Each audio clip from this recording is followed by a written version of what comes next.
And one. Sports up, guys. We're live. We're back. Better than ever. Well, we're back in the studio today, so Yeah, maybe we're back in the studio. Last show we did in my dorm room. Kate's dorm room. Yep. This time we are in the studio, the blank wall again, and I promised I would make a poster, and I didn't do it. Well, Lauren, you and I Need both your have work, friends. so I need our the help from our viewers. You know, what do you guys want to see behind Right. me? Do you want to see anything? Do you not want to see anything? Do you not even want to see me? Like, I'll just leave. I don't know. Like, I can make a cartoon of myself behind me or something. You know? I know, but you and I both are too busy to make a sign. Yeah, like I'm working, you're schooling, you know. Yeah, I'm schooling. Schooling. Is it crazy that I made my last schedule ever for college? It's a crazy feeling, right? Yeah. Yeah, I know. I feel like I'm like twitchy. Is that like a typical feeling that I feel twitchy about that? You mean like your eyes a little bit? Like just like It's more of like the fact that I'm like, did you have a little tear come out a little bit? Not even a tear. It's more, I think it's the realization that I like time. Adult. You're becoming an adult? Yeah. And I don't know how much I feel I like that. You know, it kind of hit me like a ton of bricks. Like I wasn't really like even looking at the end. Like when I started senior year, I was more of just like, all right, this is my last year of school ever, maybe, like unless I go for my master's. But like we'll just see what happens, you know? And then all of a sudden I turn around and it's like April and I'm laughing to myself because I'm like, I'm gonna fail a class. Like my psychology class gave me the hardest time ever because I had to take 6 classes. Oh, I remember that you had for to my take last 6 semester. classes. Stupid idea. Like what a dumb idea that was. I like if I go back in time, I probably would have taken a winter class or something. Yeah, no, or like even a summer class you could have Yeah, taken. or even summer. I mean, yeah, that would have been great, but you know, don't go by me, kids. But you know, I wasn't even like really looking to it. So when graduation hit, it was like, whoa. I know. And then June came, and then July came, and then once August hit, I was like, I'm not going back to school because like it doesn't hit you really. I don't think it's gonna hit me until August, September. I think it's gonna hit me August, September, like when everybody's at school and they're doing schoolwork and like I'm at work and doing work things. Yeah, and you still have that's when it hits you big. That's when it hits you big. And I think you still have friends that go to college and you're like, oh, I sort of miss that. Yeah, and it's like because it's weird because especially because I live here. Like, yeah, you live. You know, so that's why we are still able to do the show. Because like when I'm driving to the gym or something. Like during the summer, it's dead here. And then during wintertime and fall and everything, it's crazy. So like just seeing everybody come back, it kind of throws me back into almost, you know, deja vu kind of sense. And I'm just, whoa. Well, how did this even happen to me? You're like, still doing the show. You did a yeah, show well, this is also something is like I'm still doing the show here because like you know, trying to start up another show outside is hard, and at least having a studio is cool. But this kind of keeps me feeling like I'm still here. Still part of it? Yeah. Still part of school? Yeah. That's a good thing. Cootie. Hey, well, Blue. our first year doing the show, you, for the World Series, because we're going to have to talk about that today, the World Series that you won during your senior year was the Cubs. My senior year was 2017. Yeah, it was no 2016. 2016 was the Cubs. Yeah. Isn't that crazy? Awesome. 2 years ago, the Cubs won. Last year, the Astros won, and then this year it was. Don't even say that. I can't. Yeah, no. 16 was a cool year. 15 was a cool year because. Well, I mean, if you really want to, 14 was the best year because we won championships here at Iona for softball. Yeah. So that was an awesome freshman year. And then sophomore year was pretty cool too. And it was cool to see the Mets race in the World Series. That was awesome for 2015. Of course, they didn't go anywhere. Kansas City came up for that. And it was also pretty cool because I had a friend on my Iona team at that moment who was a Kansas City fan. And so that was pretty cool because I didn't have any friends around here that was Kansas fans and stuff, and I learned about Moustakas and all these people and kind of learned to like them. And then 2016 came around, and then it was the Cubs. it was the good old Cubbies that broke that drought of 108 years. That was awesome. And that was awesome because you and I got to talk about it and talk Yeah. about like personal Especially stories because from like that. it was kind of weird because all of a sudden I turn around and I'm like, oh man, like I love Rizzo. I love, all those Bryant. I loved all of them. So it was kind of crazy just to see a team that wasn't the Yankees for a change to me. That Like you I love still, the Yankees forever. I'll be number one fan till the day I die. But like I could like another their team. And you know? especially you can like another team that's not in the same league. I feel Yeah, like they're a national and just league because team. like also like their 108-year drought, like you got to be a fan of them. You know what I mean? Exactly. You have to be a fan of something They that they're trying wanted to it achieve. so badly, just like Houston Astros wanted it so badly Badly. last year, and they needed that for their city to like. I think like not for nothing, but if Houston didn't win last year, I don't know if the city would have bounced back as quick as it did. I know exactly because they did something powerful down there. Oh, they did. I mean, like not for nothing, but you're going from a team that showed a lot of promise, but just right when they were getting there, they had to go through the Yankees or they had to go, you know what I mean? And like finally when they came up, it was like, you know what, now it's our time. Yeah. We have to do this. And they were contenders this year too. Exactly. But unfortunately, there was a freight train with the Boston logo on it that just came piling through the AL East. Very true. So anyway, when I was watching, I don't know how much of the World Series you actually watched. I'm not even going to lie to you when I say this to your faces, but after the Yankees lost, I didn't watch any sports whatsoever. There was like a solid 2-week period where I was just like, why even do this anymore? I mean, I watched a little bit of the World Series here and there. I mean, my roommate is a Boston Red Sox fan, so well, you had to. Then you had to watch. We watched it. Listen to it. We watched it. What, Sunday night when they won? Was it Sunday? So you watched the actual game when they won? Oh, come on, dude! I mean, we were watching other stuff on the TV, and then you watched game 1 at the least. Like, I watched game 5. I mean, I watched game 1. I watched a bit of game 2. I watched bits and pieces of each game, and we caught the tail end of the last game. But for me, watching the Dodgers play, it did not look like they had it in them to do anything. First off, in my mind, whoever was winning the AL East was winning the World Series to me. Exactly. Whether it was the Yankees, whether it was the Houston Astros or Boston, whoever was coming out of the AL East was winning. They just had a better momentum, I think. What the AL East teams have a bit of a better, I think, momentum going into the postseason. I think Milwaukee like choked. I don't know what. I don't even want to talk about Milwaukee because I had the Brewers going all the way and beating both. Boston. Yeah, I was like, no, there's no way. Yelich, man, he's on fire. Like they're gonna do fabulous. Like they're gonna take on, and then that happened. And then Machado and Puig, they all attacked, and it was like, and then they didn't do anything. And then I'm like, you can do that in the championship games, but you can't do that in the World Series. Like, are you kidding me? No, they really did. They choked a lot. National League teams choke. Just happens. It happens. The Dodgers choked. Badly. Choked. So it was just, I'm just pissed about it. So anyway, so they took the series 4-1. The final score for the last game was 5-1. Steve Pearce walked away with the MVP. That was like, I was not expecting Pearce to be. I was like, all right, maybe Mookie or something. Steve Pearce, that was like unheard of. I was like, really? Him? I was like, you would think it would be somebody like. Well, Mookie. That's what I'm saying. You would have thought, somebody was, but I mean, he hit 333, slugged. His slugging percentage was crazy. So he hit 333, which was 4 for 12.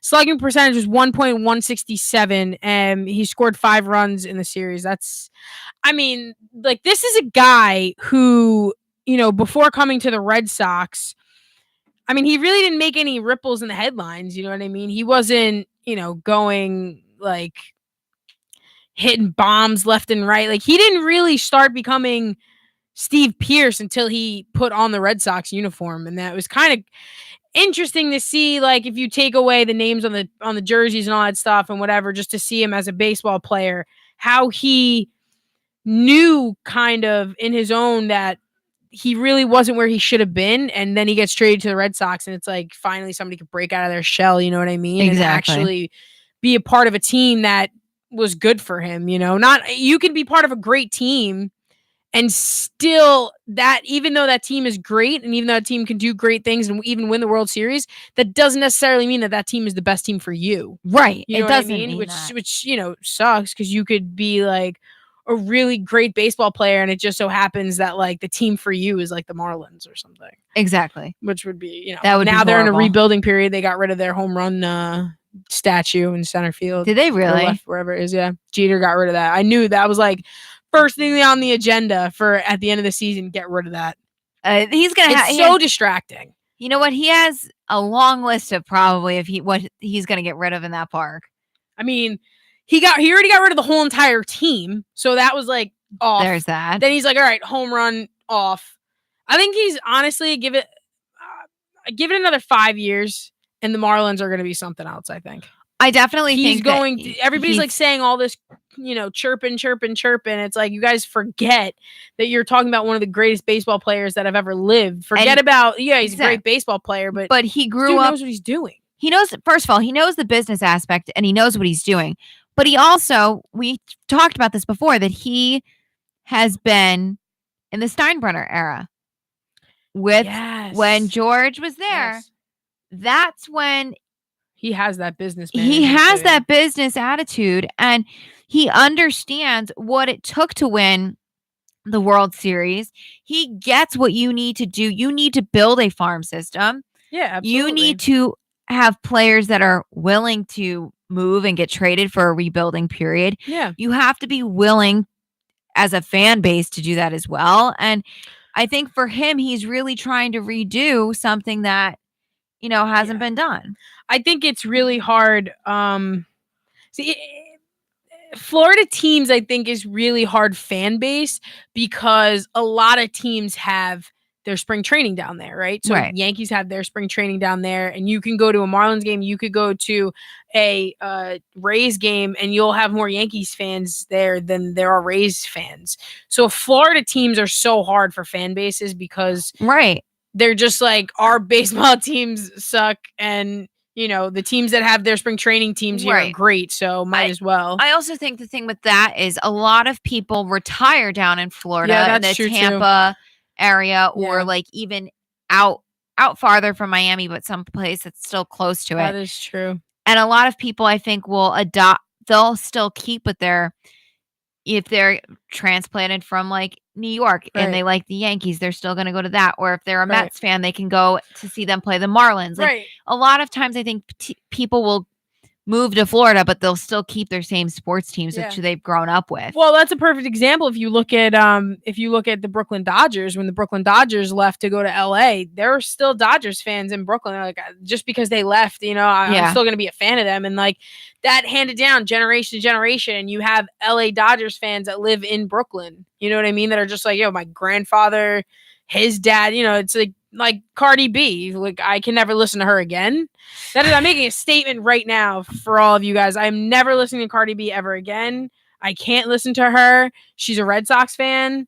I didn't know that. She grew up like 4 or 5 blocks away from Yankee Stadium too. So I don't know. Doesn't make any sense. Her dad, she put it in a video, and like I don't want to do her accent because I don't even want to give her that kind of power. But she said like her dad's a Red Sox fan, his dad's a Red Sox fan, her uncle's a Red Sox fan, so it runs in her blood. And I was like, I respect that, but at the same time, like you grew up on the turf of Yankee, like that's like a Crip growing up in the, you know what I mean? I get it. It doesn't make any sense. I mean, my grandmother was originally a Brooklyn Dodgers fan, but when they moved, she became a Yankee fan. I respect that. So that's how we became Yankee fans. Respect that. That's how we became Yankee fans. Yeah. So you gotta respect that. It's just tough, you know, especially this year. Since 2009, it's been rough for us, you know, and you know, after we lost, it was hard because I was telling everybody, well, you know, we got 27, doesn't really matter. And then you get the clap back of, oh, well, how many have you been alive for? And it's like, well, I mean, all right, but how many have you been alive for your team? You know what I mean? And how many does your team have in total? So I look at it like that, you know what I mean? And then I'm sure I'm going to get a bunch of people commenting about that and everything. But I look at it as though what's up, man? You know, I look at the long-term success, you know, overall, we've come out on top. So I'm not worried about my future because I know my past for my team. You know what I mean? I also think the Yankees made a giant mistake in who they picked as their manager for this year. I was not a fan. I would love to have kept Girardi, but like I don't think Boone did that bad of a job. Yeah, he screwed up a bunch of times, like taking the pitchers out, but at the same time, like he's not playing the game. You know what I mean? No, he's not. He's maybe calling pitches. He's maybe making bad mistakes of when to take a pitcher out, put a pitcher in, and that maybe could cost games. But at the same time, like I'm not a fan. He's a young manager. That's fine. You know, like I would listen. Like we've come from a long line of good managers, and that's I think the problem that I have is that they interviewed we've talked about this, that they interviewed very high quality people and they chose Boone. Like I would have rather seen Rob Thompson in that position. Oh, dude. We talked about that because I thought they were choosing Thompson from the get-go. I was like, how could they not? And like you bring him in for an interview is what I have a problem with. And then you're like, oh, we're going to pick Aaron Boone. He's an analyst. And I'm like, really? But it was just like I understand in Boone wore the pinstripes too, which is great and all. But like, man, like Rob Thompson has been with the teams. You know, he's been in the farming system with the young ones. Like he knows. And he knows how to win because he's been a part of multiple championship teams. And I think they wanted to win a championship this year. I feel like that's the direction they should have gone in. We'll see what happens this year. We'll see what happens in free agency because that's another I wanted to talk about too is the free agency deal because man, like this is insane. I know. But I wanted to get into a topic that kind of pissed me off. And I've had a bunch of people like, you know, I've had Yankee fans who are like, yeah, I love it. It's, you know, whatever, you know. Then I have other Yankee fans telling me they don't like it. But playing New York after the Bo Sox win the World Series in the locker room in LA was probably one of the most pettiest, classless. Did they do that in LA? Yeah.